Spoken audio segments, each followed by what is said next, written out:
సన్నిధికి చేరి వచ్చిన అందరికీ మరొకసారి వందనాలు. మనం మాటల ద్వారా ఇంతవరకు మనము దైవస్థితిలో నడిపించబడి ఉన్నాం. ఈ సమయంలో దేవుని యొక్క వాక్యమును కూడా మనము విందాం. ఈ రోజున సంఘంలో ఉన్నటువంటి యవనస్తులలో కొందరు మరి ముందుకు వచ్చి సంఘాన్ని పాటలు పాడటంలో, ఒక పాట పాడటంలో వారు నడిపించున్నారు. వారిని అభినందిస్తున్నాను. ముందు టోటల్ కంప్లీట్ గా సాంగ్ లీడర్గా తయారవ్వాలి, నడిపించేవారుగా తయారవ్వాలి, ప్రభురాత్రి భోజనం అందించేవారుగా తయారవ్వాలి, ప్రార్థన చేసేవారుగా, వాక్యం చదివేవారుగా కూడా తయారవటము అవసరం. ఎందుకంటే ఇందాక చెప్పాను, సంఘము ఒక శిక్షణా కేంద్రం కూడా. వాక్యం నేర్చుకోవాలి, తండ్రిని ఆరాధించాలి, అలాగే శిక్షణలో మనం నడిపించబడాలి. ఈ విధంగా సహకరించినటువంటి అందరికీ యవనస్తులకు కూడా నాకు అభినందన తెలియజేస్తున్నాను. ప్రియులారా, యొక్క సమయంలో గత 2 వారాలుగా నేర్చుకుంటున్నటువంటి మార్కు సువార్తలోనికి మనం వెళదాం. మార్కు సువార్త 1వ అధ్యాయము 6 వచనాల వరకు గత వారంలో మనము చెప్పుకున్నాము. దేవుని కుమారుడైన యేసుక్రీస్తు సువార్త ప్రారంభమును ప్రభువు కంటే ముందు మార్గం సరళం చేయడానికి యెషయా ప్రవక్త ద్వారాను మలాకి ద్వారా ప్రవచింపబడిన ఒక వ్యక్తిని ఇక్కడ మార్కు పరిచయం చేశాడు. ఆ వ్యక్తి ఎవరినంటే, ప్రభువు కంటే ముందు త్రోవను సరళం చేసేటువంటి, కేవలము ఆ పని బట్టే జన్మించిన వాడు ఎవరు? బాప్తిస్మమిచ్చు యోహాను. ఈ బాప్తిస్మిచ్చు యోహాను సువార్తకు నుండి, మరి ముఖ్యంగా మారు మనసు విషయంలో బాప్తిస్మమును ప్రకటిస్తుండగా అనేకులైన యూదులు వచ్చి ఆయన ద్వారా బాప్తిస్మం పొందుచున్నారు. ఆ యోహాను యొక్క జీవన విధానం ఎలాంటిదనంటే, ఆయన అరణ్యంలో నివాసం ఉంటాడు. ఆయన యొక్క వస్త్రధారణ చూస్తే ఒంటె రోమములను కప్పుకొని తోలు దట్టిని కట్టుకొని ఉంటాడు. ఆయన ఆహారం చూస్తే అడవి తేనె తింటాడు, అలాగే పితలను తినేటువంటి. ఈయన ఇలాంటి వ్యక్తి. అరణ్యములో ప్రవహిస్తున్నటువంటి యోర్దాను నది ప్రవహిస్తూ ఉంటుంది. ఆ యోర్దాను నది అడవుల్లో నుంచి కూడా వస్తుంది. నది అనేటప్పటికీ అది ఎక్కడెక్కడి నుంచో కూడా ప్రవహిస్తూ వస్తాడు. పట్టణం నుండి పట్టణానికి నది ప్రవహించదు, గ్రామం నుండి గ్రామానికి ప్రవహించదు. మన గోదావరి, కృష్ణ ఇలాంటి నదులు చూసినా అవి ఎక్కడో పడతాయి. ఎన్నో అడవులు దాటుకుని, కొండలు, గుట్టలు, లోయలు దాటుకుని అలాగా వస్తూ ఉండేటప్పుడు ఒక్కొక్కసారి నదిని బట్టి ఒక ఊరు తయారవ్వచ్చు, నదిని బట్టి ఒక గ్రామము, పట్టణాలు తయారవ్వచ్చు. కాబట్టి నది నీరు యొక్క సూత్రము, గ్రావిటీని బట్టి పల్లం ఎట్టుంటే అటువైపు పెడుతూ ఉంటుంది. అలాగా యోర్దాను నది ఎక్కడ పుట్టిందో, అది ఎక్కడ ప్రవహిస్తుందో, ఆ యోర్దాను నది యొక్క పరివాహ ప్రాంతంలో అరణ్యము కూడా ఉంది. ఆ అరణ్యములో ఆయన యోర్దాను నదికి దగ్గరలో ఉండి ఈ యొక్క మాటలను ప్రకటిస్తూ ప్రభువుని గురించి ముందుగా ఎలుగెత్తే ఒక కేకవలే ఉండి ఆయన ప్రత్యేకింపబడిన వాడిగా బ్రతుకుతూ ఉన్నాడు. ఇక్కడ విశేషం ఏంటంటే, ఈ బాప్తిస్మిచ్చు యోహానికి యేసుక్రీస్తుకి ఏవైనా సంబంధం ఉందా? భౌతికంగా ఉందని మనం అర్థం చేసుకోవచ్చు. యేసుని కనడానికి దేవుని యొక్క ఏర్పాటులో దయాప్రాప్తురాలుగా ఒక కన్యక గర్భము ధరించబోతుంది అనేటువంటి ప్రవచనం నెరవేర్పులో ప్రభువుని మోసినటువంటి తల్లి ఒక ఆమె ఉంది తన గర్భంలో. ఎవరనంటే మరియా. ఈ మరియా ఆమెకి బంధువురాలైనటువంటి లేవీయుడైన జకరియా యొక్క భార్య అయిన ఎలీజబెత్ యొద్దకు వెళ్ళింది. అప్పటికి ఆమెకి 6 నెలల గర్భం. అప్పుడు మరియా వెళ్ళి మాట్లాడుతుంటే ఆమె గర్భంలోని శిశువు గొంతును వేయటం చూస్తాం. కాబట్టి ఆ గర్భంలో నుంచి పుట్టినవాడు ఎవడు? యోహాను. యోహాను గర్భంలో ఉండగా పరామర్శకు వెళ్ళింది ఎవరు? యేసు తల్లి. యోహాను పుడతాడు ఒక 3 నెలల తర్వాత. ఆ 6 నెలల తర్వాత ప్రభువు కూడా పుట్టుండాలి అంచనా. కాబట్టి ఈమెకి తల్లులకి బంధుతుండగా వారి బిడ్డలకు మట్టుకు ఏమాత్రం కూడా పరిచయం లేకుండా పెరిగారు. ఇది చాలా విచిత్రం. యోహానుకి ప్రభువుకి సంబంధం ఉండదు. యోహాను ఎక్కడో పెరిగాడు. ప్రభువారు నజరేతులో తన తండ్రి వడ్రంగి పని నేర్చుకుంటూ ప్రభువారు పెరిగాడు. 30 ఏళ్ళు వచ్చినాయి. అప్పటికి బాప్తిస్మిచ్చు యోహాను ఆల్రెడీ సువార్త పరిచర్లో, అనగా పాపక్షమాపణ, మారు మనసు విషయంలో బాప్తిసాన్ని ప్రకటిస్తూ ఉన్నాడు. కానీ పుట్టుకలో బాల్యంలో ఉన్నప్పుడు మరియా కన్నటువంటి బిడ్డ యేసు అని పేరు పెట్టారు కనుక యేసు అని పేరు వినే ఉంటాడు. కానీ ఆయనే క్రీస్తు అనేటువంటి విషయము యోహానుకు తెలియదు. ఇక్కడ యేసు అంటే వేరు, క్రీస్తు అంటే వేరు. యేసు అనేది తల్లిదండ్రులు పెట్టిన పేరు, క్రీస్తు అంటే దేవుని కుమారుడు అభిషిక్తుడని అర్థం. ఇది ఈ సువార్తలలో తదుపరి కాలంలో వినియోగించబడిందే కానీ ఆయన పుట్టినప్పుడు పెట్టినటువంటి పేరు క్రీస్తు కాదు. ఏ పేరు పెట్టారు? యేసు. యేసు అని పేరు పెట్టారు. భాషాంతరమున ఇమ్మానుయేల్ అని అతనికి పేరు అనేటువంటి విషయం మత్తయి సువార్తలు చూస్తాం. కనుక యేసుగా తెలిసి ఉండాలేమో యోహానికి, కానీ ఈయనే క్రీస్తు అనేటువంటి విషయం అప్పటికి తెలియదు. ఎందుకంటే ప్రభువారు ఆయన 30 ఏళ్ళు వచ్చే వరకు కూడా ఆయన పూర్వాశ్రమం ఎక్కడండి? పూర్వాశ్రమం అంటే బ్యాక్గ్రౌండ్ నేపథ్యం ఎక్కడండి? ప్రభు సేవకురాహమునకు ఎక్కడంటే తన తండ్రి దగ్గర. ఆయన తండ్రి ఎవరు? భౌతికంగా ఇక్కడ చూస్తే కన్న తండ్రి కాడు, తన తల్లిని ప్రదానం చేసుకుని తదుపరి కాలంలో వివాహం చేసుకున్నటువంటి కేటగిరీలో ఎవరైనా యోసేపు. యోసేపు యొక్క కుమారుడుగానే వడ్లవారుగానే 30 ఏళ్ళు కూడా ఆయన తన యొక్క జీవితంలో నడిపించబడ్డాడు. ఆ కాలంలోనే ఆయన దేవాలయానికి వెళ్ళొస్తున్నప్పుడు ధర్మశాస్త్రోపదేశకులతోనూ ప్రవక్తలతోనూ శాస్త్రుల పరిశీలతో సంభాషణలు ఉండుంటాయి. ఎందుకంటే 12వ ఏట వరకు జరిగినవి మనం చూస్తాం. ఆ తర్వాత కాలంలో 30 ఏళ్ల వరకు జరిగినటువంటిది వీరెవరు కూడా రాయలేదు. కొందరు ఇదే టైంని తీసుకుని సాతానుడు కొంత అనుమానాలు పుట్టించాడు. బహుశా ఈ టైంలోనే ఆయన భారతదేశంలో కాశ్మీర్ వచ్చి ఋషుల దగ్గర మహర్షుల దగ్గర ఈ శక్తులు నేర్చుకున్నాడని, అందువల్లనే దయ్యాలను వెళ్ళగొట్టే శక్తి వచ్చింది, స్వస్థతలు వచ్చినాయి, ఈ జ్ఞానము భారతదేశమే నేర్పింది అనేటువంటి వారు కొందరు దానిని వక్రీకరించారు, తప్పుడు అనువైపులు. కానీ ప్రభువే సమస్త బుద్ధి జ్ఞానములు ఆయన దగ్గర గుప్తములై ఉండగా ఒకరి దగ్గర వెళ్ళి నేర్చుకోవలసినటువంటి వాడు కాడు. ఆయన ఏమైతే కలిగి ఉన్నాడో అదంతా కూడా తండ్రి అయిన దేవుని ద్వారా స్వయంగా సూటిగా తండ్రి ద్వారా పొందినదే మనకు అందించాడే కానీ ఎక్కడా కూడా నేను వేరే వాడి దగ్గర నేర్చుకుని చెప్పానని చెప్పలేదు. అలాంటి ప్రభు 30వ ఏట సేవకు వచ్చాడు. ఇప్పుడు ఎందుకు రావాలి? ప్రభు వారి సేవలోకి వచ్చినప్పటికి వయసు ఎంతండి? 30 సంవత్సరాలు. ఆ వయసులోనే ఎందుకు రావాలి? ఎందుకనంటే సంఖ్యాకాండమునకు వెళదాం. సంఖ్యాకాండం 4వ అధ్యాయము 3వ వచనంలో మనం చూస్తే మోషేకు దేవుడు అందిస్తున్నటువంటి ఆజ్ఞల్లో మనం కొన్ని చూస్తే అవి ఎలా ఉన్నాయో చూడండి. 3వ వచనంలో 30 ఏండ్లు మొదలుకొని 50 ఏండ్ల వరకు ప్రాయము కలిగి ప్రత్యక్షపు గుడారములో పనిచేయుటకు సేనగా చేరగల వారినందరినీ సంఖ్యను వ్రాయింపము అనేటువంటి విషయం చూస్తాం. ఇప్పుడు దేవుని యొక్క మందిరంలో గుడారంలో పనిచేసేటువంటి లేవీల గురించి ఇక్కడ మనం చూస్తే ఆ లేవీలలో ఏ తెగవారైనా ఏ వంశపు వారైనా ఏ ప్రాయంలో ఉన్నటువంటి వారు ఏ వయసులో ఉన్న వారిని సెలెక్ట్ చేయమని దేవుడు చెప్పాడంటే ఏ సంవత్సరం లోపు అండి? ఏ సంవత్సరం నుంచి 30 దాటి 50 లోపు ఉన్నవాడు.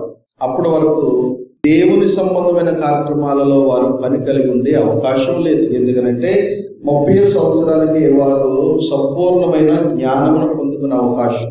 పిహెచ్డీలు చేస్తారు. ఏ సంవత్సరంలో వచ్చేది పిహెచ్డి? 17 వచ్చినప్పటికి ఇంటర్ అవుతుంది. డిగ్రీకి 3 ఏళ్ళు కలిపితే 20 అవుతుంది. పీజీకి 22 లేదా 23 అవుతుంది. అవునా? 23 సంవత్సరాలు. ఆ తర్వాత పిహెచ్డి చూసుకుంటే అది 2 ఏళ్ళు కానీ వ్యవధి. పూర్తి స్థాయిలో పిహెచ్డి అయినా డాక్టరేట్ రావడానికి వారి థీసిస్ అప్రూవ్ అవడానికి యూనివర్సిటీల్లో మరొక 2-3 ఏళ్ళు పడుతుంది. నేను యూనివర్సిటీ నుండి చదువుకున్నాను. క్యాంపస్లో పెద్ద పెద్దోళ్ళు తెల్ల జుట్టు వచ్చేసిన వాళ్ళు ఇంకా ఆర్ఎస్ హాస్టల్లో ఉండేవారు. ఆర్ఎస్ అంటే రీసెర్చ్ స్కాలర్స్ హాస్టల్లో ఉండి చదువుకుంటుంటారు. వీళ్ళు ఇంకా ఎక్కడున్నారు ఏంటి ఎంత పెద్దోళ్ళు, పెళ్ళి అయిపోయిన వాళ్ళు కూడా అని మేము అడుగుతూ ఉన్నప్పుడు వారు పిహెచ్డి ఇంకా జరుగుతూ ఉందంట. వారు ఏ హెచ్ఓడి దగ్గర పనిచేస్తారో హెడ్ ఆఫ్ ద డిపార్ట్మెంట్ వారి దగ్గర ప్రతిదీ కూడా కొన్ని సంవత్సరాలు పడుతుంది వారి యొక్క ప్రాక్టికల్స్ దేని మీద ఒక రీసెర్చ్ చేయడానికి. కాబట్టి 25 ఏళ్ళ నుంచి 35 ఏళ్ళు 40 ఏళ్ళు వచ్చినా కానీ జరిగే ప్రక్రియ అక్కడ వారు సంపూర్ణంగా ఇదిగో ఈ సబ్జెక్ట్ మీద వారికి కమాండ్ ఉందనేటువంటి విషయాన్ని వారు పట్టా ద్వారా పొందుతారు. అప్పటి వరకు పొందలేదు. మరి భౌతికమైన విద్య విషయంలోనే ఆ వయసుకు వస్తేనే తప్ప ఒక వ్యక్తి సంపూర్ణమైనటువంటి శాస్త్రములో నిపుణుడు కాలేనప్పుడు 30 అనేటువంటి విషయాన్ని మనం చూస్తే ఈ వయసులో అతడు భావోద్వేదాలను బ్యాలెన్స్ చేయగలడు. అంతకంటే ముందు అనుకోండి, ఉడుకు రక్తం ఉందనుకోండి, అవసరమైతే కొట్లాటికి వెళ్ళిపోతారు, అవసరమైతే ఆవేశాలను ప్రదర్శిస్తారు. కానీ ఈ వయసులో చాలా బ్యాలెన్స్డ్గా ఉండేటువంటి వయసు. ప్రభువు వారికి ఇది అవసరం లేదు వాస్తవానికి. కానీ ఆయన కూడా భౌతికంగా ఒక యూదుల్లో, ఇశ్రాయేలులో ఒకటిగా బ్రతుకుతుండగా ఆ రూల్ని పాటించి 30 ఏళ్ళు ఎప్పుడైతే వచ్చినాయో ఆ తర్వాత దేవునికి రాజ్య సువార్తలు ఆయన బయటకు వచ్చాడు. కాబట్టి ప్రభువారి యొక్క జీవితంలో మాట ద్వారా కానీ, ఆలోచనలో కానీ, లేకపోతే నేను ఈ ధర్మశాస్త్రం కంటే గొప్పవాడిని, సొలొమోను కంటే శ్రేష్ఠుడును, విశ్రాంతి దినమునకే నేను ప్రభువును, ఇవన్నీ వాస్తవాలైనా ఆయన ఎప్పుడు దాన్ని నిరూపించుకోవడానికి త్రోవ తప్పి ఒక పని ఎప్పుడు చేయలేదు ప్రభువారు. ప్రతి దానికి ధర్మశాస్త్రం లోబడ్డాడు. మరి 30 ఏళ్ళు అనేది కేవలం లేవీలకి కదా, ఈయన యూదుడు కదా, ఎలాగనేటువంటి ప్రశ్న రావచ్చు. కానీ లేవీలు ఎవరనంటే దేవునికి పరిచర్యలో ఉండేటువంటి వారు. ప్రభువారు ఇక్కడ యూదుడైనా ఆయన ఏ పనిలో ఉన్నాడంటే ఇప్పుడు దేవునికి రాజ్య సువార్తలు ఉన్నవాడు. అందుకనే హెబ్రీలకు రాసినటువంటి గ్రంథకర్త అంటాడు, ఈయన రాజు అయినటువంటి యాజకుడు, ప్రధాన యాజకుడు. కనుక ఈ 2 కేటగిరీస్ లో ఉన్నాడు. ఎవరి క్రమాన్ని బట్టి అంటే మెల్కీసెదెకు క్రమాన్ని బట్టి. మెల్కీసెదెకు షాలేము దేశంలో రాజు, అదే టైంలో దేవుని యొక్క యాజకుడిగా ఉన్నాడు. అబ్రహాము ద్వారా 10వ భాగములను పుచ్చుకున్నటువంటి వాడు. మరి రాజులు పుచ్చుకోరు కదా, యూదులు కదా, లేవీలు కదా, యాజకులు కదా పుచ్చుకోవాలి. అవి లేనప్పుడు ఉన్నటువంటి వ్యవస్థలో ప్రకారము యేసు ఏమై ఉన్నాడు, ఆ క్రమంలో మనకు ప్రధాన యాజకుడు అయి ఉన్నాడు. అదే టైంలో రాజు అయి ఉన్నాడు. కనుక ఇప్పుడు ప్రభువారు కూడా ఆ రూల్లో, ఆ లైన్లో 30వ ఏటన ప్రభు యొక్క దేవుని పరిశీలనలోకి వచ్చాడు. 7వ వచనం నుండి చూస్తే బాప్తిస్మిచ్చి యోహాను ప్రభువుని గురించి గట్టి సాక్ష్యం చెబుతున్నాడు. ఏమని చెప్తున్నాడంటే, మరియు అతడు, ఆ యోహాను చెప్తున్నాడు, నాకంటే శక్తిమంతుడు ఒకడు నా వెనుక వచ్చుచున్నాడు. యోహాను చెప్పేస్తున్నాడు ఆల్రెడీ, నాకంటే శక్తిమంతుడు. లోకమంతా ఈయన గురించి ఏమనుకుంటుంది, నీవే శక్తివంతుడువేమో అనుకుంటుంది. ఉదాహరణగా చూస్తే యోహాను సువార్తకు వెళదాం. బాప్తిస్మిచ్చి యోహాను గురించి అనేకులకు డౌట్లు ఉన్నాయి. యోహాను సువార్త 1:19, నీవు ఎవడవు అని అడుగుటకు యూదులు యెరూషలేము నుండి యాజకులను, లేవీలను ఎవరి వద్దకు పంపారు, యోహాను వద్దకు పంపినప్పుడు అతడిచ్చిన సాక్ష్యం ఇదే. అతడు ఎరుగును అనక ఒప్పుకొను. ఏమని? క్రీస్తుని కానని ఒప్పుకొను. క్రీస్తుని అనేటువంటి మాట అప్పటి వరకు లేదు. యేసు అని ఆయన ఆల్రెడీ ఉన్నాడు, కానీ యేసే క్రీస్తుని వీళ్ళకి తెలియదు. వీరు అనుకుంటున్నారు ఈయన క్రీస్తు అనుకుంటున్నారు జనాలు. కానీ యోహాను అన్నాడు, ఒప్పుకున్నాడు. ఏమనంటే, నేను క్రీస్తుని కానని ఒప్పుకున్నాడు. అంటే దేవుని కుమారుడైన, దేవుని చేత అభిషేకింపబడిన వాడని నేను కాను. అంటే యూదులు ఏమని అనుకుని వచ్చారు, ఈయనే క్రీస్తు అనుకున్నారు. రెండోది ఈయన అంటున్నాడు తర్వాత 21లో, కాగా వారు, మరి నీవు ఎవడు, నీవు ఏలియావా అని అడుగుగా అతడు కానను. నీవు ప్రవక్తవా అని అడుగుగా కానను ఉత్తరం ఇచ్చాను. కాబట్టి వారు, నీవెవరవు, మమ్మను పంపిన వానికి మేము ఉత్తరం ఇవ్వలను గనుక నిన్ను గూర్చి నీవేమి చెప్పుచున్నావని అతన్ని అడిగారు. అందుకు అతడు, ప్రవక్త అయిన యెషయా చెప్పినట్లు నేను ప్రభువు త్రోవ సరళము చేయుడని అరణ్యములో ఎలుగెత్తు చెప్పు ఒకని శబ్దము అని చెప్పాను. కాబట్టి జనాలలో యోహాను గురించినటువంటి అనుమానాలు ఉన్నాయి. కొందరు ఏమనుకుంటున్నారు, యోహానుని ఈయనే క్రీస్తు అనుకున్నారు. యోహాను కాదన్నాడు. ఒకళ్ళు ఏలియవా అన్నాడు, కానన్నాడు. ప్రవక్తల్లో ఒకడువా, అన్నాడు.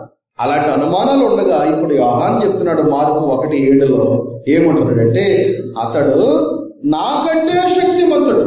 ఇక్కడ క్రీస్తే కానీ అనుకుంటే క్రీస్తు కంటే శక్తిమంతుల లోకంలో ఎవరు ఉండనేరరు. ఉంటారా? నరుడిగా శరీరాకారంతో దైవత్వం కలిగినటువంటి వ్యక్తి భూమి మీదకు వస్తే ఆ క్రీస్తుకి మించినటువంటి శక్తివంతులు ఎవరు ఉంటారు భూమి మీద? ఉండరు. కనుక యోహాననే వీళ్ళు చాలా ఉన్నతంగా చూస్తే, ఇప్పుడు యోహాన్ ఏం చెప్తున్నాడు? ఒరే బాబు, నేనే కాదు గొప్పోడిని, నా వెనక ఒక ఆయన రాబోతున్నాడు. ఆయన ఎవరో తెలుసా? నాకంటే శక్తివంతుడు. నన్ను మీరు చాలా ఉన్నత స్థాయిలో చూస్తున్నారు, కానీ నేను వంగి ఏంటి ఆయన చెప్పులను విప్పుడుగైనను నేను పాత్రుడు కాడు. అంత గొప్పోడు అనమాట ఆయన.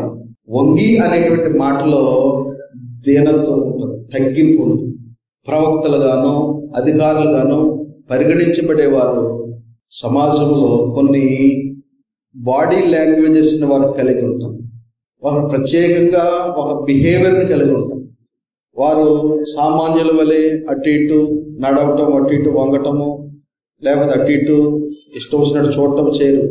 ప్రతి అడుగులో వారి జ్ఞానము కలిగి ఆలోచనతో అడుగులు వేస్తారు స్థాయిలో ఉన్నటువంటి వారు. ఎందుకంటే పబ్లిక్ వాళ్ళు రోల్ మోడల్స్ లాంటి వారు.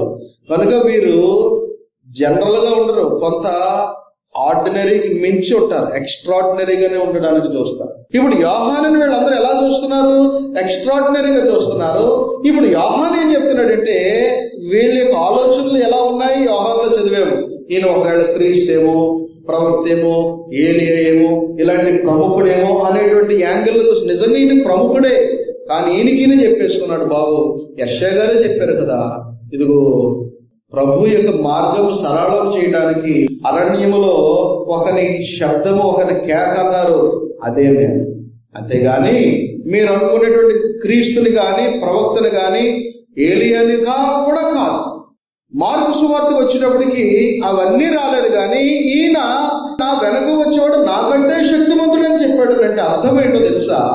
నాకంటే శక్తిమంతుడు ఎందుకు అన్నాడనంటే అర్థము మార్కు గారు రాయలేదు, కానీ యోహాను గారు రాశాడు. మత్తయి కూడా సంబోధించాడు, లూకా గారు కూడా రాశాడు. కానీ మార్కు ఈ విషయాలన్నీ కూడా ఇంకెత్తుకుంటున్నాడు. మార్కు ఏంటంటే ఆయన ఎంఫసిస్ కేవలము యేసు ఏ విధంగా క్రీస్తు అయి ఉన్నాడో, దేవుని కుమారుడు ఉన్నాడో, ఆ పెర్స్పెక్టివ్ లో, ఆ కోణంలో ప్రభువుని పరిచయం చేస్తున్నాడు లోకానికి. అందుకనే యోహాను గారు రాసినవి కానీ, మత్తయి రాసినవి కానీ, లూకా రాసినవి కానీ ఈయన ఎత్తుకోడు అన్నమాట. ఇంతకీ యోహాను ఏం చెప్పేశాడు క్రీస్తుని గురించి, యేసుని గురించి? నా వెనక వచ్చేవాడు నాకంటే శక్తిమంతుడు. అంటే నాకంటే అన్నాడంటే ఈయన కూడా ఉంది. ఏం శక్తి ఉంది? వ్యక్తులను మారు మనసు విషయంలో పాప క్షమాపణ ఇచ్చేటువంటి శక్తి యోహానులో ఉంది. అప్పటి వరకు ఎవరికి లేదు. పరిసయ్యులు వీళ్ళు కూడా యోహాను దగ్గర బాప్తిసం పొందకుండా వచ్చారంటే ధర్మశాస్త్రంలోని అధికారుల కంటే ఈయన ఎవడనమాట? గొప్పవాడు, శక్తిమంతుడు. అలాంటి అభిప్రాయములు ఉన్నటువంటి వాడు తగ్గించుకున్నాడు. ప్రోటోకాల్ ప్రకారం ఎవరికి ఇవ్వాలో గౌరవం వాళ్ళకే ఇవ్వాలి. తగుదనని జనాలు నాకు జై కొడుతున్నారు కదా అని ఇదే అదో నన్ను అనుకుని ఎవరైనా ఒకవేళ ఒకరికి చెందవలసినటువంటి ఘనతను తాను డైవర్ట్ చేసుకున్నాడు అంటే అది దైవ నియమము కాదు. యోహాను యొక్క జీవితమే అరణ్యములో ప్రభు యొక్క మార్గమును సరళము చేయడానికి పుట్టినటువంటి పుట్టుక.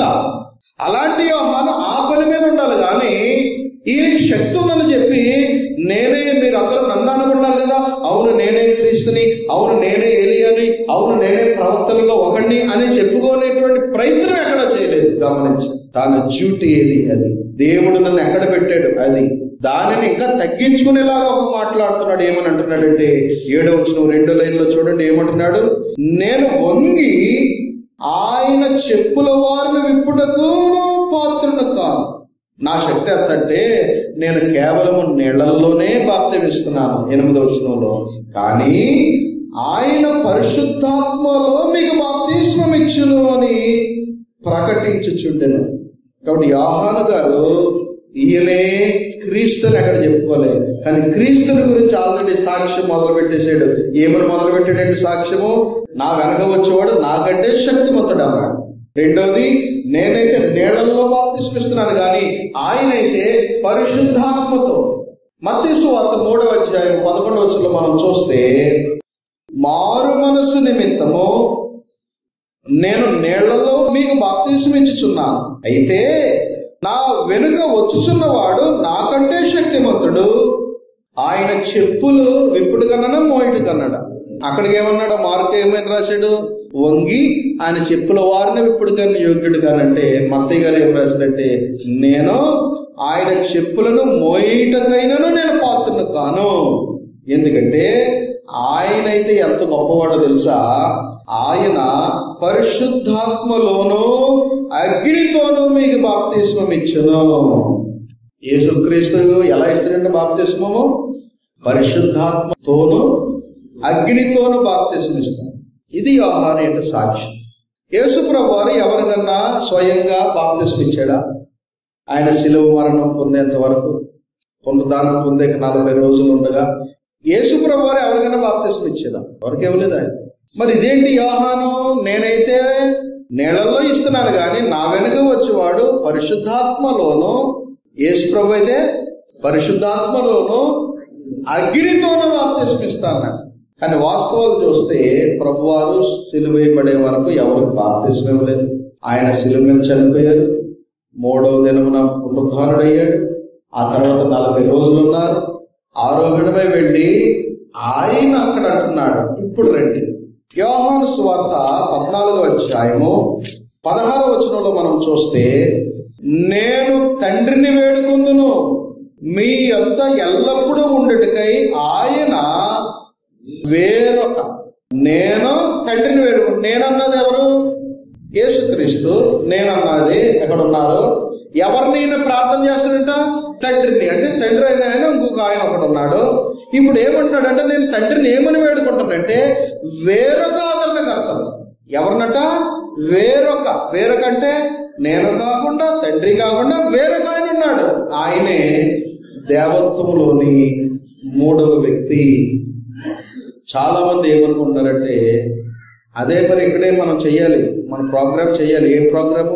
మన ఫార్ములా అప్లై చేయాలి. ఇక్కడ ఏంటి? డిగ్ ద ట్రూత్. ఇక్కడ మనం సత్యాన్ని అన్వేషిస్తే, వెతికితే ఏమొస్తుంది? దేవత్వము త్రిత్వం కలిగిందా? త్రియేక దేవుడా? కానీ ఒక ఆయన అవతారాల్లో ఉన్నాడు కనుక యెహోవా లేడు, యేసుక్రీస్తు కొంటే అని అన్నారు. ఈ వచనం బట్టి చూస్తే ముగ్గురు ఎలా ఉన్నారు? వేరుగా ఉన్నారు.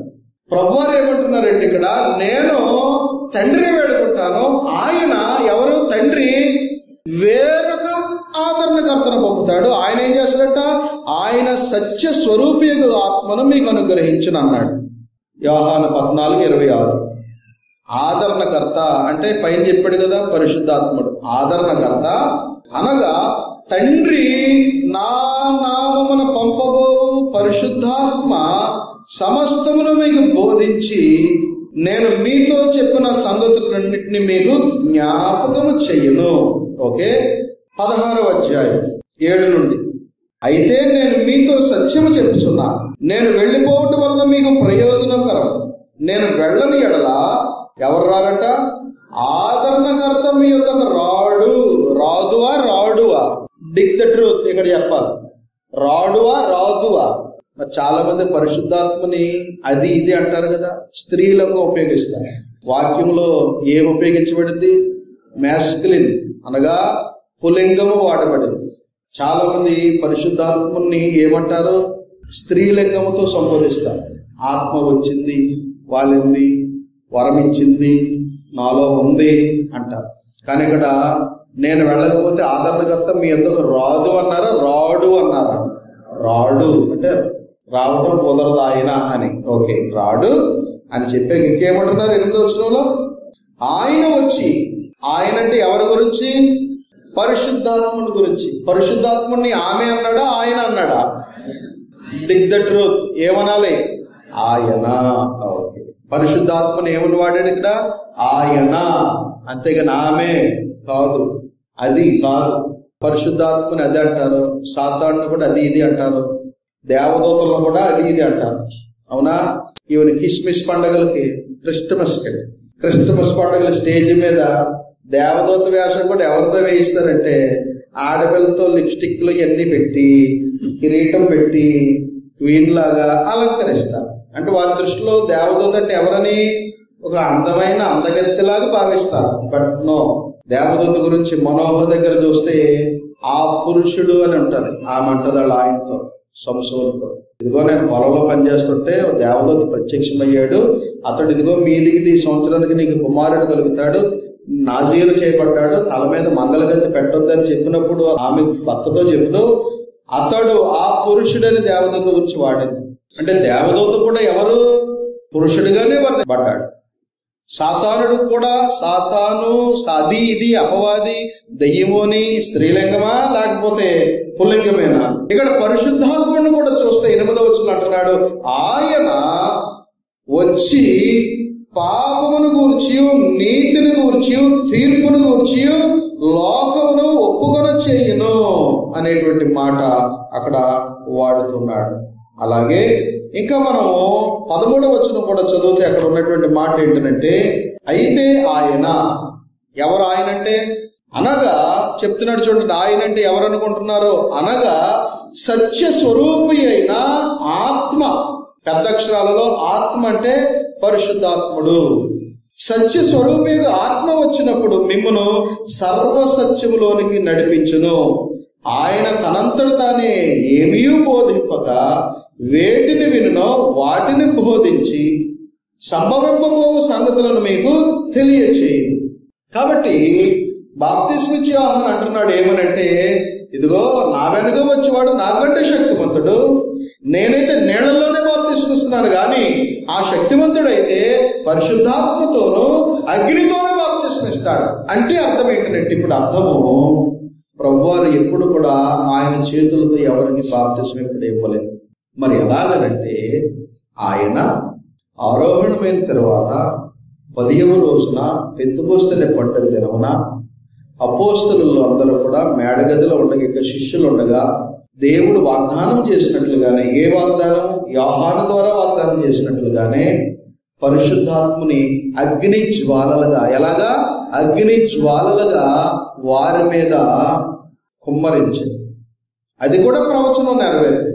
అప్పుడు వారందరూ పరిశుద్ధాత్మని చేత బలము పొంది తమకు కలిగిన వాక్ శక్తి చేత ఆ పెంతెకొస్తేనే పండుగలో ఎన్ని భాషలు మాట్లాడే జనం వచ్చారో వారందరికీ వారి మాతృభాషలో ప్రసంగం చేసినప్పటికీ ఒకే రోజున 3000 మంది బాప్తిసం పొందారు. కనుక ఈ అపోస్తలుల పరిశుద్ధాత్మని బాప్తిస్మమును ఒకరి ద్వారా పొందలేదు కానీ ప్రభువారు వాగ్దానం చేసినట్లుగా ఆయన పంపిన పరిశుద్ధాత్మని డైరెక్ట్ గా పొందారు. అది అగ్ని బాప్తిస్మం. అంటే ఎవరికి సంభవించింది? అది అపోస్తలులకు మాత్రమే. ఇప్పుడు ఉన్నాయి అగ్ని బాప్తిస్మము. ఇప్పుడు పరిశుద్ధాత్ముడు అగ్ని జ్వాలలుగా వచ్చి ఎవరి మీద వాళ్తాడా? వారైతే చూశారు కళ్ళారా. ఇప్పుడు అలా ఉందా? కానీ ఇప్పటికి దీన్ని అపార్థం చేసుకుంటూ ఇక్కడ డిగ్ ద ట్రూత్ అప్లై చేయండి. ఇప్పటికి కూడా ఏమనుకుంటున్నారు? అగ్ని బాప్తిసం సంభవిస్తుంది అనుకుంటున్నారు. అగ్ని ద్వారా బాప్తిసం పొందిన వారు ఎవరంటే, ఇప్పుడు రండి అపోస్తలుల కార్యములు 2వ అధ్యాయం మొదటి నుండి చదువుతున్నాను. మాటిమాటికి డిగ్ ద ట్రూత్ అన్నానంటే ఏమనుకుంటున్నారా? డిగ్ అంటే తవ్వటం, సత్యాన్ని తవ్వండి లేదా వెతకండి. మనం నేర్చుకునే విషయాల్లో సత్యం ఉందా లేదా అని ఈ ప్రోగ్రామ్ని అప్లై చేస్తున్నాను. ఎందుకంటే అది మనకు పరిచయం అయింది కాబట్టి ఆ కోణంలో మీరు అన్వేషించండి. అపోస్తలుల కార్యములు 2:1 నుండి చదివితే, పెంతెకొస్తేను పండుగ దినం వచ్చినప్పుడు అందరూ ఒక చోట కూడి ఉండిరి. అప్పుడు వేగముగా వీచు బలమైన గాలి వంటి ఒక ధ్వని. గాలి రాలే. చాలా మంది పరిశుద్ధాత్మని గాలిగా భావిస్తారు. బలమైన గాలికి ఎలాంటి శబ్దం వస్తుందో తెలుసా? మైక్ వేస్తే మిమిక్రీ ఆర్టిస్ట్కి బాగా చెప్తారు. ఎలా వస్తుందంటే చాలా గట్టిగా వస్తుంది. బ్యాక్గ్రౌండ్ మ్యూజిక్ లో పెడతారు కదా, నిజంగా గాలినే పుట్టించరు. వారు ఇక్కడ ఫోలే ఆర్టిస్టులు అంటారు. ఎవరంటారు? ఫోలే ఆర్టిస్ట్ అంటే తెలుసా? ఏదైనా దృశ్య రూపంలో చూస్తున్నప్పుడు మూవీస్, డాక్యుమెంటరీస్, హీరో విలన్ని ఎముకలు కొడతాడు, అక్కడ కర్కర్కని శబ్దం వస్తుంది. ఎక్కడి నుంచి వస్తే? ఫోలే ఆర్టిస్ట్ ఏం చేస్తాడంటే ఈ గుడ్డే బిస్కెట్ ప్యాకెట్ మైక్ దగ్గర పెట్టి ఇలా ఇలా తిప్పుతాడు. ఆ సౌండ్ తీసుకొచ్చి ఎముకలుగా పెడితే మనం చూస్తూ ఉండగా ఒక ఎముకలే ఇరిగిపోయిన అనుకుంటాం. అలాగే బొబ్బాస్కాయ కొమ్మలు ఉంటాయి కదా, ఆకుతూ ఉంటాయి, అవి పెళ్సుకుంటే ఇలాంటి ఇరిగిపోతే అలాంటి 4-5 పట్టుకొని ఇలా అంటాడు. ఆ సౌండ్ రికార్డ్ చేసి అక్కడ పెడతారు. మనం ఏమనుకుంటాం? చూస్తుంటే దృశ్యంతో సౌండ్ ఎఫెక్ట్, ఒక నిజంగా ఇది ఎముకలు విరిగిన సౌండ్ అని అనుకుంటాం. ఆ పని చేసేవారే ఫోలే ఆర్టిస్ట్ అంటారు. అర్థమైందా? అది చాలా పెద్ద విద్య. ఓకేనా? ఫోలే ఆర్టిస్ట్ చేస్తారు. కానీ ఫోలే ఆర్టిస్టులకు తెలుసు ఈ శబ్దం అంటే ఏంటో. అలాంటి శబ్దము వంటి గాలి వంటి శబ్దము వినగానే ఊరంతా వినపడింది. అప్పుడేం జరిగిందనంటే ఒక ధ్వని ఆకాశం నుండి అకస్మాత్తుగా వారు కూర్చుండి ఉన్న ఇల్లంతయు నిండెను. ఆ శబ్దమంతా ఇల్లంతా నిండిపోయిందంట. మరియు అగ్ని జ్వాలల వంటి నాలుకలు విభాగింపబడినట్లుగా వారికి కనబడి, అగ్ని జ్వాలలు ఏమైనా పరిశుద్ధాత్ముడే అగ్ని బాప్తిసంలో ఏం జరుగుతుంది, కనబడేలాగా వాగుతాడు. అర్థమైందా? మరి ఇప్పుడు చాలా చోట్ల నేను అగ్ని బాప్తిసం పొందేమని చెప్తారు కదా కొందరు. మరి ఆ జ్వాలలు ఎవరికైనా ఇప్పుడు కనిపించుంటాయా? అగ్ని జ్వాలలు, మండుచున్న అగ్ని జ్వాలలు ఎలా ఉంటాయో తెలుసు కదా, ఫ్లేమ్స్ ఆరెంజ్ ఎల్లో కలర్లో అలాగుండి అలాగ వాలటము. ఇంటిలో ఉన్నవారు శబ్దం విన్నారు, కళ్ళుతో ఆ జ్వాలని చూశారు. అప్పుడు ఏం పొందారంటే వీళ్ళందరూ వారిలో ఒక్కొక్కరి మీద వ్రాలగా, పరిశుద్ధాత్ముడు ఆ విధంగా వ్రాలగా అందరూ పరిశుద్ధాత్మతో నిండిన వారై, ఆ ఆత్మ అనగా అంటే వాలినటువంటి అగ్ని జ్వాలలు ఎవరన్నమాట? పరిశుద్ధాత్మ. ఆ ఆత్మ వారికి వాక్శక్తి అనుగ్రహించను కొలది అన్య భాషలతో మాట్లాడసాగి. దీని పేరే ది బ్యాప్టిజం ఆఫ్ ఫైర్, అనగా అగ్ని బాప్తిజం. ఇప్పుడు అగ్ని బాప్తిసాలు ఇక్కడ జరిగింది కదా అపోస్తలులకి పొందినట్లుగా, తర్వాత ఎవరికైనా జరిగినాయా? లేదు. కాబట్టి నా వెనక వచ్చేవాడు, నేనైతే నీళ్లతోనే ఇస్తున్నాను కానీ నా వెనక వచ్చేవాడు పరిశుద్ధాత్మతోనూ అగ్నితో జ్వాలల వంటి బాప్తిస్మం ఎవరికి? అపోస్తలు. మనమైతే పరిశుద్ధాత్మను ఎలా పొందుతామో ఇప్పుడు మనకు వర్తించేది ఏంటంటే నికోదేముతో చెప్పినట్లుగా. నికోదేము దగ్గర ఏం చెప్పాడు ప్రభువారు? ఒకడు క్రొత్తగా జన్మించితే గాని దేవుని రాజ్యము చూడడు. ఎందుకు క్రొత్తగా ఎలా జన్మించాలి అంటే 5వ వచనం అంటున్నాడు యోహాను 3:5 ఒకడు నీటి మూలముగాను ఆత్మ మూలముగాను జన్మించాలి. నీటి మూలం కంటే నీటిలోకి ముంచబడాలి, అప్పుడు అతడు పరిశుద్ధాత్మ. ఈ పరిశుద్ధాత్ముడు ఎవరితో కూడా సమానము? అగ్నితో సమానం. అంతేగాని అగ్ని బాప్తిస్మని అపోస్తలు జరిగినట్లుగా జరగదు ఇక్కడ. ఇది కంటికి కనిపించదు, వారికి మాత్రమే. ఇది అందరూ చూశారు. కాబట్టి నా వెనక వచ్చేవాడు నాకంటే శక్తివంతుడు కనుక మిమ్మును పరిశుద్ధాత్మలను అగ్నిలోనూ బాప్తిస్మిస్తాడు. అంటే ఆయన యొక్క శిలువ మరణము పునరుద్ధానమునకు సాదృశ్యమైనటువంటి బాప్తిసం ద్వారా మిమ్మల్ని రక్షిస్తాడు. నేనైతే నీళ్లలోనే, కానీ నా వెనక వచ్చేవారు ఆ నీళ్ల బాప్తిసంలోనే పరిశుద్ధాత్మను కూడా ఇస్తాను. అగ్నిది ఎవరికి వర్తిస్తుందంటే కేవలము మేడగదులు ఉన్నారు చూసారా, వారికి మాత్రమే. ఎందుకంటే ఫస్ట్ నమూనా వీళ్ళకి ఇచ్చేటువంటి ప్రభు అక్కడ లేరు, కానీ ఎలా ఇచ్చాడు? వీరికి ఆత్మరూపం ఇచ్చాడు. ఆరోపణం అయిపోయిన తర్వాత బాప్తిసం ఇచ్చాడు. అవునా కాదు? ఇప్పుడు అపోస్తలులు ఏం చేశారంటే వారు పొందారు కనుక వారికి నీటిలో వెళ్ళి ముంచబడకుండానే డైరెక్ట్ గా పొందారు కనుక ఇప్పుడు వీరు ఏం చేసేవారంటే నీటిలోకి వెళ్ళి బాప్తిసాలు ఇచ్చేవారు. అదే ప్రకారము ప్రభువారు 2వ రాకడలో వచ్చేంత వరకు ఈ ప్రకారమే బాప్తిసాలు జరుగుతాయి. కానీ ఫస్ట్ పొందినటువంటి వారు అపోస్తలులు ఎలా పొందారు? డైరెక్ట్ గా పొందేశారు, అగ్ని జ్వాలలుగా విభాగింపబడినట్టు. కనుక మార్కుకు మళ్ళా వచ్చేయండి 1 ఏముందంటే అక్కడ మరలా చదువుతున్నా 8వ వచనం. నేను నీళ్లలో మీకు బాప్తిస్మం ఇచ్చితిని గాని ఆయన పరిశుద్ధాత్మలో మీకు బాప్తిస్మం ఇచ్చునని చెప్పి ప్రకటించుచుండెను. కాబట్టి యోహాను ఒప్పేసుకున్నాడు అనమాట.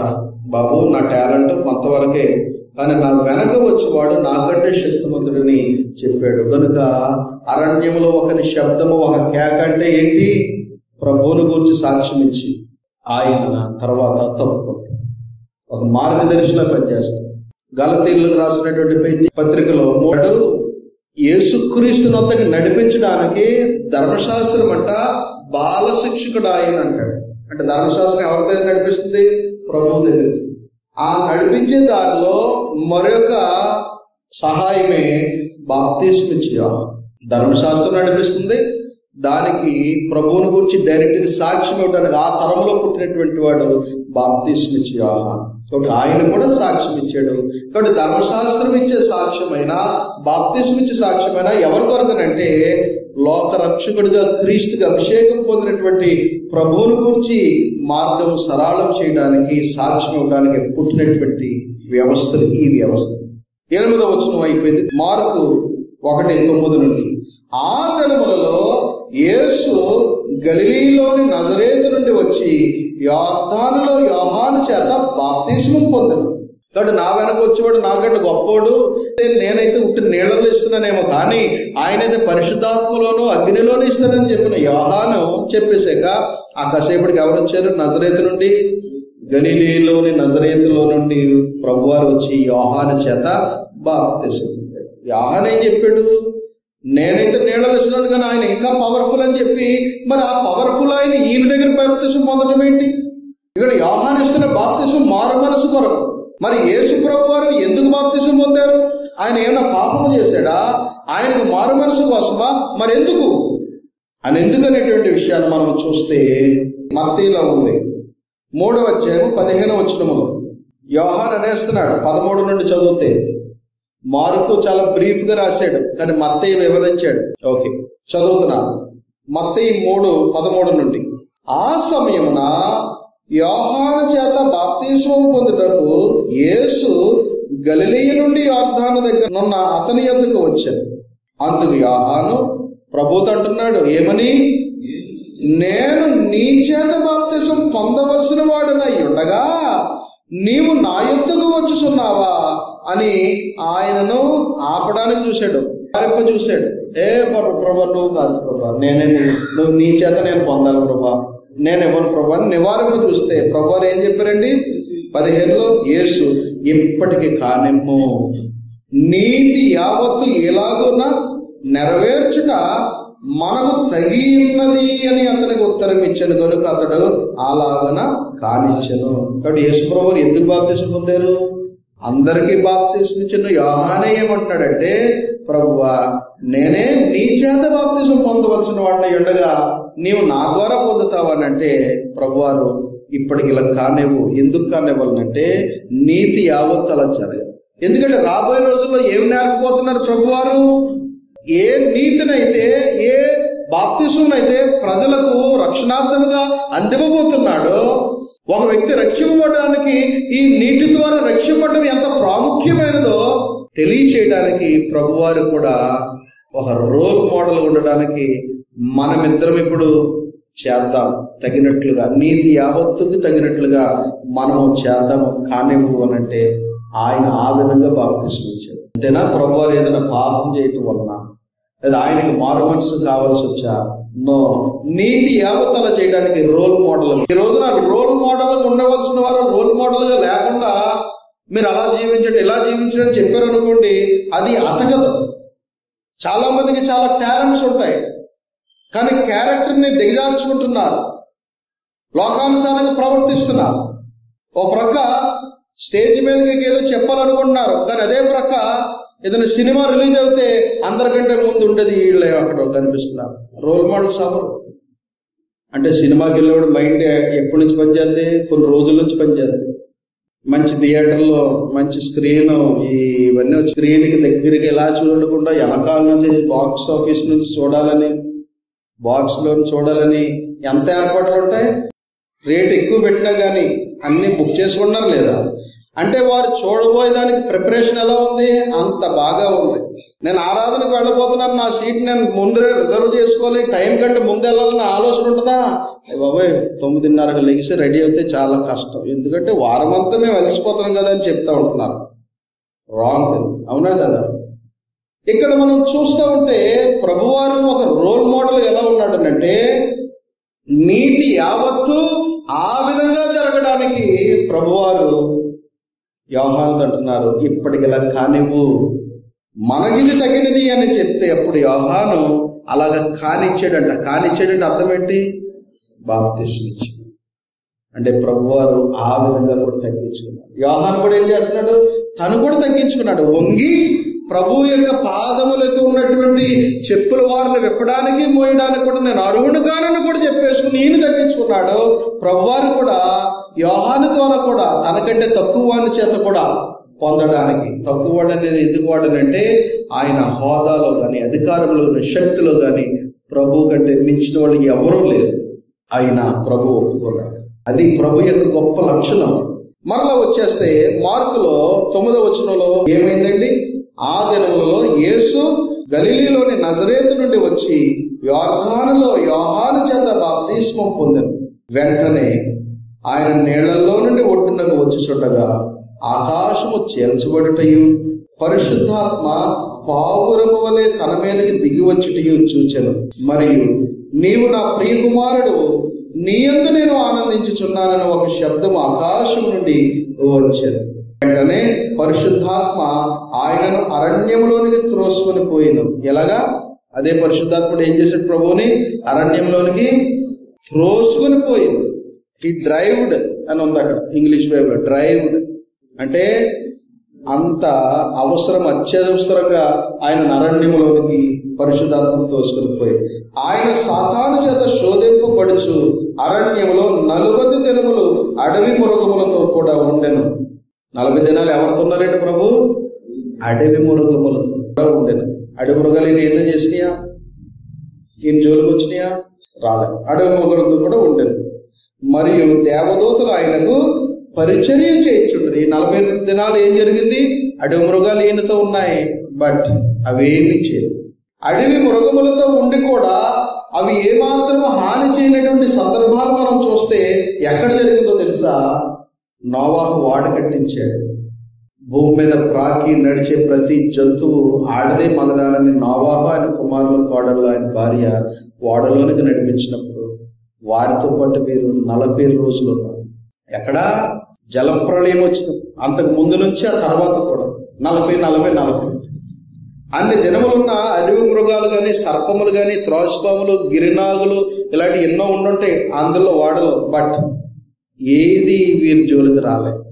దేవునికి సహాయంతో ఉన్నప్పుడు అవేమి చెయ్యవు. దావీదు అందుకనే మాట్లాడుతూ గాఢాంధకారపు లోయలో నేను సంచరించినను ఏ అపాయమునకు భయపడనని ఎందుకన్నాడు అంటే దేవుని సహాయం ఉంటే అవి దగ్గరికి రావు. దానియేలు కూడా అలాగే సింహపు బోన్లో వేశాడు. దావీదు గాని, సంసోను గాని లాంటి వారు ఎలుగుబట్లను, సింహము నోడు చీల్చివేశారు. అవి చేయడానికి వస్తే వాళ్ళు చీల్చివేశారు, కానీ ఎక్కడైతే అవేమి చేయలేదు. యెషయా అంటాడు, బాలుడు సింహాలతో కూడా ఆడుకుంటాడు, ఒక రోజు వస్తుంది అని చెప్పే ప్రవచనాలు ఉన్నాయి. దేవుని సహాయం ఉన్నప్పుడు అలాగే ఉంటుంది. ప్రభువారు కూడా 40 దినాలు అరణ్యంలో పెడితే 40 దినాలు దేవదూతలు పరిచయం చేశారు కాబట్టి, అంటే ఏదన్నా ఫుడ్ ఏమన్నా వడ్డించడం 40 దినాలు మత్తయి రాస్తాడు. 40 దినాలు కూడా ఉపవాసంతో ఉన్నాడట. అప్పుడు 40 దినాలు అయిపోతున్నప్పుడు ఆయన ఆకలి కొనగా అప్పుడు వదిలేడు అస్త్రాన్ని సాతానుడు. ఏమని? నీవు నిజముగా దేవుని కుమారుడు అయితే ఈ రాళ్లను రొట్టెలుగా చేసు. ప్రభువారు వెంటనే చెప్పారు ఏమని? మనుష్యుడు రొట్టె వలన మాత్రమే కాదు, దేవుని నోట నుండి వచ్చు ప్రతి మాట వలన బ్రతుకును అని. మరలా నీవు నాకు మరొక తీరు రాజ్యాలు ఇస్తాను. మరలా ఈ సింహ శిఖరం మించి నువ్వు దూకి దేవుడు వాగ్దానం చేసినట్టు కాపాడుతాడంటే నీ దేవుని శోధించద్దని కూడా చెప్పాడు. నీ దేవుని శోధించొద్దు, అప్పుడు వీడిచి వెళ్ళిపోతాడు. కనుక ఇన్ని సంఘటనలో మార్కు రాయలే. సింపుల్ గా అడవి మృగాల మధ్య ఉన్నాడు, దేవదూతలు పరిచయం చేశారు, అక్కడితో అయిపోయింది. 12వ వచనంతో అలాగే అయిపోయింది. ఆ తర్వాత ఏమైందంటే 14లో యోహాను చెరపట్టబడిన తర్వాత యేసు అన్నాడు. కాబట్టి మార్కు ఏమేమి ఎత్తుకోలేదు? బాప్తిసం జరిగినప్పుడు వారిద్దరి సంభాషణ రాయలేదు. బాప్తిసం పొందిన వెంటనే ఆయన అరణ్యంలోనికి వెళ్ళి 40 దినాలు సాతాను చేత ఏ విధంగా శోధించబడ్డాడో ఆ వివరణ ఇవ్వలే. ఈయన ఫోకస్ అంతా ఎక్కడుందనంటే మత్తయి, మార్కు గారిది ప్రభు యొక్క మెయిన్ కార్యాల దగ్గరికి తీసుకెళ్ళిపోతున్నాడు. అందుకనే ఆ విషయాలు ఆల్రెడీ మత్తయి రాశాడు, లూకా రాశాడు, కొన్ని యోహాను రాశాడు. ఈయనైతే ఆయన ఒమిట్ చేసి వాటిని నెక్స్ట్ స్టెప్లోకి వెళ్ళిపోయాడు. కనుక ఈ రోజు మనము 11వ వచనం వరకు మనము చదువుకున్నట్టు లెక్క. వచ్చే వారము 12వ వచనాన్ని నేను వివరంగా మరింత లోతుగా నేను మిమ్మల్ని తీసుకువెళ్తాను, వివరిస్తాను. కనుక ఈ రోజు మనం నేర్చుకున్నది బాప్తిస్మ ఇచ్చి యోహాను ప్రభువుని గురించి ఇచ్చిన సాక్ష్యము గొప్పది. ఏంటంటే నా వెనక వస్తున్నవాడు నాకంటే శక్తిమంతుడు. నేను నీళ్లలోనే బాప్తిస్మ ఇస్తాను, కానీ ఆయనైతే పరిశుద్ధాత్మలో మీకు బాప్తిస్మ ఇస్తాను. పరిశుద్ధాత్మలు అంటే మత్తయి రాసినట్లు అగ్నిలోను పరిశుద్ధాత్మలో బాప్తిస్మ ఇస్తాను. ప్రభువారు నీతి యావత్తు అలాగే జరగడానికి యోహాను నొప్పించి ఈయన యోహాను ద్వారా బాప్తిస్మ పొందారు. అంతవరకు మనం చూసాం. ఇలా చదువుకుంటూ వెళితే ఇంకా అనేకమైన విషయాలు ఉంటాయి. అసలు ఇప్పుడు ఇందులో చెప్పము, చదివిన విషయాల్లోనే ఇంకా లోతుగా వెళితే బోల్డ్ అంత మ్యాటర్ ఉంది, కానీ వెళ్ళట్లేదు. నేను వెళ్ళాలంటే బోల్డ్ ఉంది. ఆ స్థాయిలో వెళితే మనకి టైం సరిపోదు కనుక ఏది అవసరమో దానికి నేను కట్ ఆఫ్ చెప్పి ముందుకు వెళుతున్నాను. దేవుని చిత్తమైతే వచ్చే వారం 12వ వచనం నుండి ముందుకు వెళ్ళిపోదాం. నెక్స్ట్ రాబోయే పారాస్లో దురాత్మలను వెళ్ళగొట్టినటువంటి శక్తి మనం వివరించుకోవచ్చు. నెక్స్ట్ అనేకమైన రోగాల్ని ప్రభువు ఎలా స్వస్థత చేసి ఒకటే అధ్యాయంలో చూస్తాం. ఇదే అధ్యాయం చివరిన పుట్టి రోగిని బాగు చేయటం కూడా చూస్తాం. అలాంటివి కూడా వస్తాయి. అందులోంచి ఏముంటాయని అనుకోవద్దు, అందులో నుంచి ఇన్నర్ మీనింగ్ వేరే ఉంటుంది. అది మనం స్టడీ చేద్దాం. అంతవరకు సెలవు. సాధ్యమైతే మీరు మార్కు ఇళ్ల దగ్గర ఒకసారి చదివేయండి వివరంగా, వచ్చినట్టు చదివితే ఇంకా బాగా ఉంటుంది. అందరికీ వందనాలు తెలియజేస్తాం.